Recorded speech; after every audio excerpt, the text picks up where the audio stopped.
ပုံနံလေးမွေးပြန်တဲ့လမ်းကြားမှာ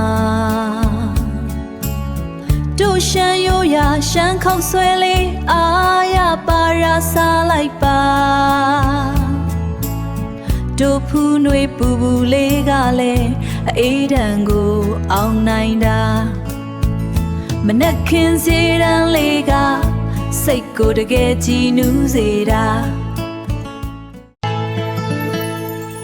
တောင်ပေါ်သားတို့ရဲ့ရိုးသားတဲ့စိတ်ထားတွေစီရန်တစ်လျှောက်မှာမြတ်တာတွေပွင့်လန်းလို့နေနှွေထွေးတဲ့အပြုံးချစ်စရာကောင်းတဲ့စကားသံတွေတောင်ကြီးငိုရတစေ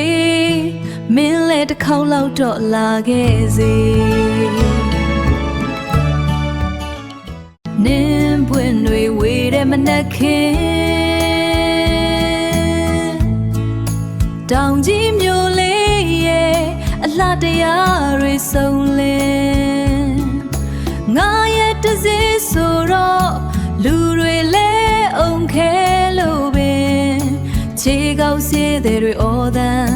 စီကားချက်ကအသက်ဝင်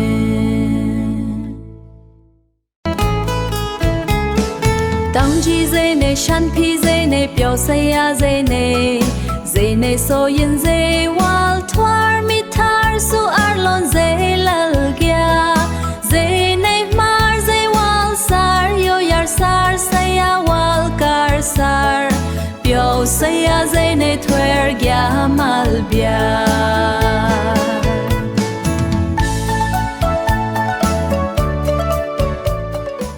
ရှမ်းဖီယာဒလာယိုယာငါယတ်တစ်စလာလကြဒါ